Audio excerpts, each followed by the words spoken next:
आप सभी प्रिय साधकों को नमस्कार। साधकों, आज का जो विषय है वह है कि क्या केवल नाम जप से चक्र जाग सकते हैं। एक ऐसा सत्य जो साधना की दिशा बदल सकता है। जब कोई साधक मुझसे पूछता है कि क्या केवल नाम जप से चक्र जाग सकते हैं, तो मैं पहले उसकी आंखों में देखता हूँ, क्योंकि प्रश्न शब्दों में नहीं होता, प्रश्न उसके भीतर की बेचैनी में होता है। वह जानना चाहता है कि क्या बिना कठिन तपस्या, बिना जटिल प्राणायाम, बिना कुंडलिनी के तीव्र प्रयोगों के क्या केवल राम, केवल ओम, केवल हरे कृष्ण का जप उसे उस अवस्था तक पहुंचा सकता है जहां ऊर्जा ऊपर उठती है, जहां चेतना खिलती है, जहां भीतर प्रकाश फूटता है। यह प्रश्न नया नहीं है साधकों। यह प्रश्न तब भी था जब रामकृष्ण परमहंस माँ काली के नाम में डूबकर समाधि को प्राप्त हो जाते थे, और यह प्रश्न तब भी था जब तुलसीदास जी ने कहा, राम नाम मणि दीप धरू जी ही देरी द्वार। और यह प्रश्न तब भी था जब चैतन्य महाप्रभु केवल हरिनाम संकीर्तन में रोते रोते अचेत हो जाते थे। तो आज हम केवल सिद्धांत नहीं समझेंगे, आज हम इस प्रश्न की जड़ में उतरेंगे। सबसे पहले साधक को जानते हैं कि चक्र वास्तव में है क्या। सबसे पहले भ्रम तोड़ देते हैं कि चक्र कोई भौतिक पहिए नहीं है, ना ही वे एक्सरे या एमआरआई में दिखाई देते हैं। एक चक्र ऊर्जा के प्रतीक हैं, चेतना के स्तर हैं, और मनुष्य के भीतर विकसित होती हुई 7 सीढ़ियां हैं। जब हम कहते हैं मूलाधार जागा, तो उसका अर्थ है भय कम हुआ और स्थिरता बढ़ी। जब हम कहते हैं अनाहत खुला, तो उसका अर्थ है करुणा बढ़ी और प्रेम सहज हुआ। जब हम कहते हैं आज्ञा चक्र सक्रिय हुआ, तो उसका अर्थ है दृष्टि स्पष्ट हुई और निर्णय निर्मल हुआ। अर्थात चक्र जागरण का अर्थ है चेतना का शुद्धिकरण। अब जानते हैं नाम क्या है। तो साधकों, नाम शब्द नहीं है, नाम शक्ति है। राम, यह केवल 2 अक्षर नहीं, यह ध्वनि का एक विशेष संयोजन है। रा मतलब अग्नि तत्व और माँ मतलब मौन में विलीन होना। ओम मतलब सृष्टि की मूल ध्वनि, जिसे मांडुक्य उपनिषद ने संपूर्ण ब्रह्मांड का सार कहा। जब आप नाम जपते हैं तो आप केवल शब्द नहीं दोहरा रहे, आप अपने भीतर कंपन उत्पन्न कर रहे हैं। और जहाँ कंपन है वहाँ ऊर्जा है, और जहाँ ऊर्जा है वहाँ चक्र प्रभावित होंगे। अब आपको मैं समझाता हूँ ध्वनि और ऊर्जा का विज्ञान। आधुनिक विज्ञान मानता है कि ब्रह्मांड ऊर्जा और कंपन से बना है। हर विचार एक तरंग है और हर शब्द एक स्पंदन है। जब आप क्रोध में बोलते हैं तो आपका स्वर अलग होता है, जब आप प्रेम से बोलते हैं तो आपका स्वर बदल जाता है। अब कल्पना कीजिए, यदि कोई ध्वनि हजारों वर्षों से करोड़ों साधकों द्वारा जपी गई हो, तो उसमें कितनी सामूहिक चेतना की शक्ति होगी। जब आप राम कहते हैं, आप केवल स्वयं नहीं जप रहे, आप उस ऊर्जा से जुड़ रहे हैं जिसे सदियों की साधना ने निर्मित किया है। क्या नाम जप स्वतः चक्रों को सक्रिय करता है? यह सबसे बड़ा मूल प्रश्न है। तो साधकों, यदि आप प्रतिदिन 20 मिनट बैठें, रीढ़ सीधी रखें, सांस शांत करें और गहराई से नाम जपें, तो क्या होगा? पहला परिवर्तन, सांस लयबद्ध होगी। दूसरा परिवर्तन, मन की उथल पुथल कम होगी। और तीसरा परिवर्तन, हृदय क्षेत्र में हल्कापन आएगा। यही तो चक्रों का संतुलन है, परंतु यह धीरे धीरे होगा। जैसे बीज अंकुर बनता है, उसी तरीके से। अब आपको मैं समझाता हूँ कुंडलिनी और नाम। बहुत लोग कुंडलिनी को सांप समझ लेते हैं। किसी को रीढ़ में झंझनाहट हुई और उसने मान लिया कि कुंडलिनी जाग गई। पर सावधान, कुंडलिनी जागरण का पहला लक्षण है अहंकार का गलना, दूसरा है लक्षण है भय का कम होना, और तीसरा है वासना पर नियंत्रण। यदि ये नहीं बदले तो अनुभव केवल प्राण का खेल है। स्वामी विवेकानंद ने कहा था, शक्ति का उदय चरित्र में दिखता है। अब एक विषय आता है कि भक्ति बनाम तकनीक। चक्र साधना जो है साधकों, वो एक तकनीक है, और जो नाम जप है वह प्रेम है।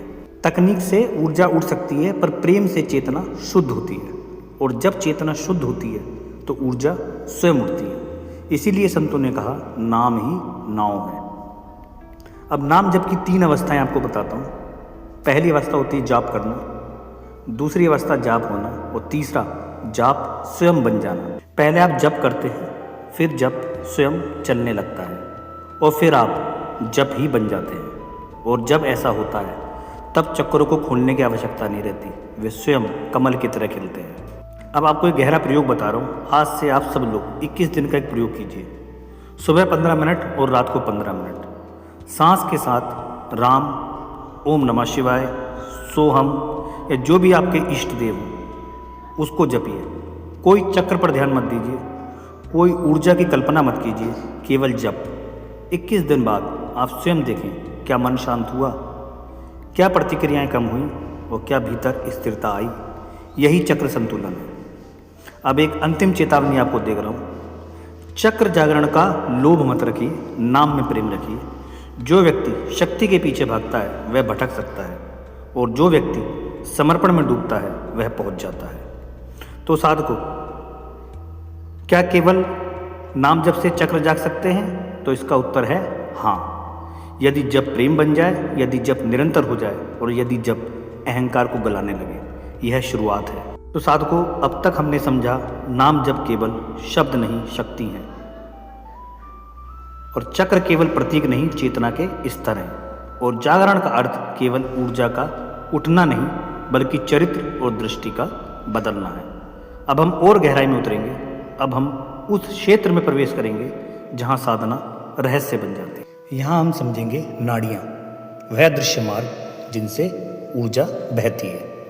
साधकों, योग परंपरा कहती है कि शरीर में 72,000 नाड़ियाँ हैं, परंतु 3 मुख्य हैं, इड़ा, पिंगला और सुषुम्ना। इड़ा मतलब चंद्र ऊर्जा, शीतलता और भावना। पिंगला मतलब सूर्य ऊर्जा, क्रिया और तर्क। और सुषुम्ना मतलब संतुलन, मध्य मार्ग, जागरण का पथ। जब तक इड़ा और पिंगला असंतुलित है, सुषुम्ना नहीं खुलती। और जब तक सुषुम्ना नहीं खुलती, ऊर्जा ऊपर नहीं उठती। अब प्रश्न है, क्या नाम जप इन नाड़ियों को प्रभावित करता है? तो उत्तर है हाँ। अब हम जानते हैं सांस और नाम, छुपा हुआ संबंध। जब आप जप को सांस से जोड़ते हैं तो असली परिवर्तन शुरू होता है। जैसे कि आप राम नाम का जप करते हैं तो सांस अंदर तब बोलें रा, और जब सांस बाहर तो माँ, या सांस अंदर ओम और जब सांस बाहर तो मौन। धीरे धीरे आप देखेंगे कि सांस लंबी होने लगती है। लंबी सांस का अर्थ है इड़ा और पिघला का संतुलन। और जब सांस मध्य में टिकने लगे तो एक क्षण ऐसा आता है जब ना सांस अंदर जाती है ना बाहर, वह सूक्ष्म विराम, वही सुषुम्ना का द्वार है। यही कारण है कि केवल नाम जप यदि सांस के साथ हो तो धीरे धीरे सुषुम्ना मार्ग को सक्रिय कर सकता है। अब हम जानते हैं कि 7 चक्रों पर नाम जप का प्रभाव क्या होता है। यह हम विस्तार से समझेंगे। सबसे पहले हम जानेंगे मूलाधार चक्र। यदि कोई व्यक्ति भयग्रस्त है, अस्थिर है, भविष्य को लेकर चिंतित है और वह प्रतिदिन नाम जप करता है तो पहले भय कम होता है। क्यों? क्योंकि नाम जप मन को वर्तमान में लाता है। वर्तमान में भय नहीं होता, भय भविष्य में होता है। मूलाधार संतुलित होने लगता है। स्वादिष्ठान चक्र दूसरा, यह भावनाओं और इच्छाओं का केंद्र है। निरंतर नाम जप से कामना की तीव्रता धीरे धीरे घटती है और आसक्ति ढीली होती है। यह दमन नहीं है, यह शुद्धि है। तीसरा आता है मणिपुर चक्र, यह अहम और शक्ति का केंद्र है। जब जब गहरा होता है तो व्यक्ति का मैं कम होने लगता है। यही असली संकेत है कि मणिपुर संतुलित हो रहा है। स्वामी विवेकानंद ने कहा था, जिस दिन तुम स्वयं को छोटा समझोगे उसी दिन शक्ति जागेगी। अब आता है हमारा चौथा चक्र, अनाहत चक्र। नाम जप का सबसे बड़ा प्रभाव यहीं दिखता है। अचानक व्यक्ति संवेदनशील हो जाता है, दूसरों के दुख को महसूस करने लगता है, करुणा बढ़ती है और यही हृदय का खुलना है। अब हमारा 5वां चक्र आता है विशुद्धि चक्र। जब से वाणी शुद्ध होती है, क्रोध में बोले गए शब्द कम हो जाते हैं क्योंकि भीतर की ध्वनि पवित्र हो रही है। अब आता है हमारा आज्ञा चक्र। जब मानसिक हो जाता है तो ध्यान स्वतः आज्ञा क्षेत्र में टिकने लगता है। यहाँ दबाव, प्रकाश या सूक्ष्म कंपन महसूस हो सकते हैं, पर सावधान, अनुभव को लक्ष्य मत बनाइए। 7वां आता है सहस्त्रार। यह खोलने की चीज़ नहीं है, यह खिलने की प्रक्रिया है। जब सभी चक्र संतुलित होते हैं तो सहस्त्रार स्वतः खुलता है। अब आपको यहाँ छोटा सा एक बताता हूँ, भ्रम और वास्तविकता। बहुत लोग पूछते हैं, मेरे सिर में गर्मी हुई, क्या जागरण है? रीढ़ में झटका लगा, क्या कुंडलिनी उठी? प्राण की हलचल और कुंडलिनी जागरण अलग चीज़ें हैं। प्राण की हलचल अस्थायी है और कुंडलिनी जागरण स्थायी परिवर्तन है। यदि आपके व्यवहार में बदलाव नहीं आया तो जागरण नहीं हुआ। एक यहाँ पर भक्ति का रहस्य भी आपको बताता हूँ। चैतन्य महाप्रभु केवल हरि नाम में डूबते थे। वे योगासन नहीं सिखाते थे, वे ऊर्जा की तकनीक नहीं बताते थे। फिर भी उनके भीतर ऐसी शक्ति थी कि लोग रोने लगते थे। क्यों? क्योंकि नाम जब हृदय से होता है तो वह व्यक्तिगत ऊर्जा नहीं रहता, वह सामूहिक चेतना बन जाता है। क्यों कुछ लोग वर्षों जपते हैं फिर भी परिवर्तन नहीं होता? इसके 3 कारण हैं। जप यांत्रिक है, जीवन में सत्यनिष्ठा नहीं है, और जप और व्यवहार अलग अलग है। यदि आप जप करते हैं पर भीतर ईर्ष्या रखते हैं तो ऊर्जा ऊपर नहीं उठेगी। जप का अर्थ है अपने जीवन को भी शुद्ध करना। कुछ उन्नत साधकों का रहस्य है, उन्नत साधक चक्रों पर ध्यान नहीं देते, वे केवल नाम में डूबते हैं। धीरे धीरे जप स्वयं होने लगता है, फिर सांस भी सूक्ष्म हो जाती है और फिर ध्यान स्वतः गहरा होता है और एक दिन आप पाते हैं कि भीतर स्थिर प्रकाश है। यह अचानक नहीं होता, यह निरंतरता से होता है। अब यहाँ पर मैं आपको एक 40 दिन का गुप्त प्रयोग बता रहा हूँ। यदि आप वास्तव में जानना चाहते हैं कि नाम जप चक्रों को प्रभावित करता है या नहीं, तो 40 दिन का व्रत लीजिए। सुबह 20 मिनट, रात 20 मिनट, बिना एक दिन छोड़े। कोई अनुभव पाने की कोशिश नहीं, केवल जप। 40वें दिन आप पाएंगे प्रतिक्रियाएं कम, विचार स्पष्ट, भय घटा और करुणा बढ़ी। यही चक्र संतुलन है। तो क्या केवल नाम जप से चक्र जाग सकते हैं? तो उत्तर है हाँ, यदि आप सांस से जुड़ जाएं, यदि आप जीवन से जुड़ जाएं, यदि जप अहंकार को पिघला दे। पर यात्रा भी बाकी है। अब तक हमने समझा कि चक्र चेतना के स्तर है। नाम जप ऊर्जा को संतुलित करता है, सांस के साथ जप सुषुम्ना मार्ग को छू सकता है, और जागरण का अर्थ अनुभव नहीं परिवर्तन है। तो साधकों, अब हम उस क्षेत्र में प्रवेश कर रहे हैं जहाँ शब्द कम पड़ते हैं, जहाँ साधना तकनीक नहीं रहती, अस्तित्व बन जाती है। कुंडलिनी शक्ति है या प्रतीक है? कुंडलिनी को अक्सर सांप के रूप में दर्शाया जाता है, पर यह प्रतीक है। कुंडलिनी का अर्थ है आपके भीतर सोई हुई चेतना। जब आप पूरी तरह बाहरी दुनिया में उलझे रहते हैं तो ऊर्जा नीचे की प्रवृत्तियों में खर्च होती है। भय, कामना, प्रतिस्पर्धा, असुरक्षा। जब ऊर्जा भीतर मुड़ती है तभी कुंडलिनी का आरोहण शुरू होता है। यह अचानक वाला विस्फोट नहीं है, यह कर्मिक परिष्कार है। अब प्रश्न आता है कि क्या नाम जब कुंडलिनी जगा सकता है? तो इसका सीधा उत्तर आपको दे रहा हूँ, हाँ, पर धीरे। कुंडलिनी को बलपूर्वक उठाने की तकनीकें हैं, पर वे जोखिमपूर्ण हैं। नाम जप जो है वह सुरक्षित मार्ग है। क्यों? क्योंकि नाम जप पहले मन को शुद्ध करता है, फिर प्राण को संतुलित करता है, फिर नाड़ियों को साफ करता है, फिर ऊर्जा स्वयं ऊपर उठती है। ये एक प्राकृतिक जागरण है। इतिहास में अनेक उदाहरण हैं। रामकृष्ण परमहंस माँ काली के नाम में डूबते डूबते समाधि में चले जाते थे। मीराबाई केवल गिरधर गोपाल के प्रेम में डूबी रहीं। उनकी चेतना इतनी ऊंची हो गई कि संसार गौण हो गया। उन्होंने चक्रों का अध्ययन नहीं किया, उन्होंने प्रेम किया। यही रहस्य है। अब आपको बताता हूँ नाम जप के 4 गुप्त चरण। पहला, जप प्रयास से। आप बैठते हैं, जप करते हैं, मन भटकता है। दूसरा, जप सहज होने लगता है, मन कम भटकता है, सांस शांत होती है। तीसरा, जप स्वचालित हो जाता है, चलते फिरते भी भीतर जप चलता है। चौथा, जप मौन में विलीन, अब शब्द नहीं, केवल उपस्थिति। यहीं सुषुम्ना पूर्ण सक्रिय होती है। अब साधना में संकट, जब ऊर्जा ऊपर उठती है तो दबी हुई भावनाएं भी ऊपर आ सकती हैं। क्रोध बढ़ सकता है, उदासी आ सकती है, अजीब सपने आ सकते हैं। डरिए मत, यह शुद्धि है। नाम जप जारी रखिए, धीरे धीरे संतुलन लौट आएगा। अब आपका एक अंतिम भ्रम तोड़ता हूँ कि कुंडलिनी जागरण का अर्थ चमत्कार नहीं है। यदि कोई कहे मेरी तीसरी आंख खुल गई, मुझे सब दिखता है, तो सावधान नहीं है। असली जागरण विनम्र बनाता है, शांत बनाता है, सरल बनाता है। स्वामी विवेकानंद ने कहा था, धर्म का प्रमाण जीवन है। अब एक गहन ध्यान प्रक्रिया सिर्फ उन्नत साधकों के लिए। रीढ़ सीधी करें, आंख बंद करें, सांस लंबी, सांस अंदर ओम बोले, सांस बाहर मौन।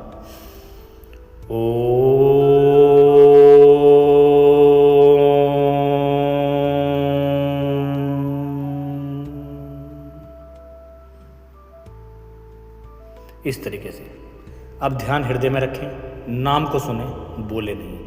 कुछ मिनट बाद नाम छोड़ दें, केवल मौन में रहें। यदि विचार आए फिर से नाम पर लौट आएं। यह प्रक्रिया धीरे धीरे आज्ञा और सहस्त्रार को संतुलित करें। तो साधकों, आपका जो प्रश्न था, क्या केवल नाम पर्याप्त है, तो उसका उत्तर है हाँ, यदि जीवन सत्यपूर्ण हो, आहार शुद्ध हो, संगति सकारात्मक हो, जप निरंतर हो। यदि ये नहीं है तो जप धीमा प्रभाव देगा। अब अंतिम उत्तर, क्या केवल नाम जप से चक्र जाग सकते हैं? यदि जप प्रेम से हो तो हाँ, यदि जप सांस से जुड़ा हो तो हाँ, और यदि जप जीवन का हिस्सा बन जाए तो हाँ। पर यदि जप केवल गिनती है तो नहीं। तो साधकों, अब तक हमने समझा कि चक्र चेतना के स्तर हैं। नाम जप नाड़ियों को संतुलित करता है, सांस के साथ जप सुषुम्ना को छू सकता है, कुंडलिनी का जागरण चरित्र में दिखता है, सहस्त्रार खिलता है, खोला नहीं जाता।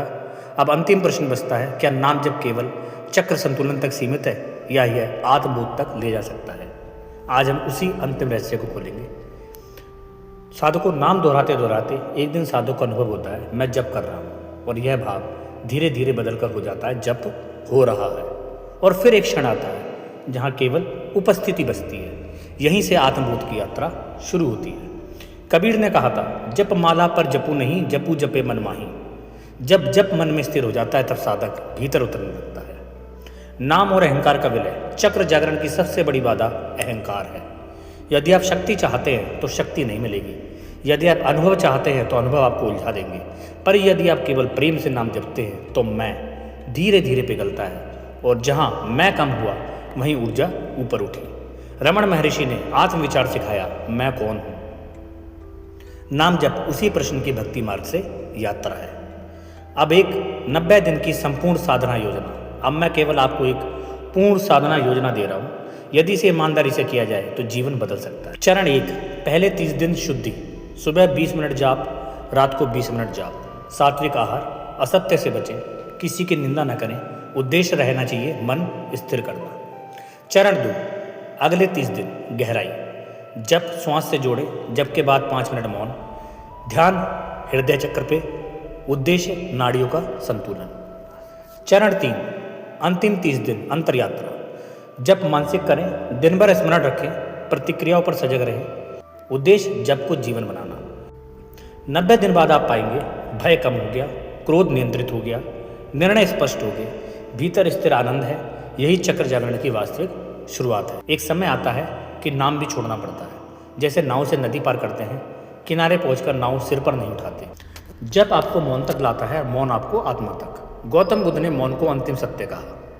नाम आपको मौन में स्थिर करता है और मौन आपको स्वयं से मिलाता है। अब एक अंतिम संदेश, शक्ति मत खोजिए, शुद्धि खोजिए, अनुभव मत खोजिए, समर्पण खोजिए। चक्र मत खोलिए, हृदय खोलिए, और जब हृदय खुलता है तो सहस्त्रार अपने आप खुलता है। और तो साधकों, यह श्रृंखला यहीं पूर्ण होती है। फिर मिलेंगे ऐसी ही एक और दिव्य यात्रा के साथ। तब तक के लिए हर हर महादेव। कृपया कमेंट में हर हर महादेव जरूर लिखिए।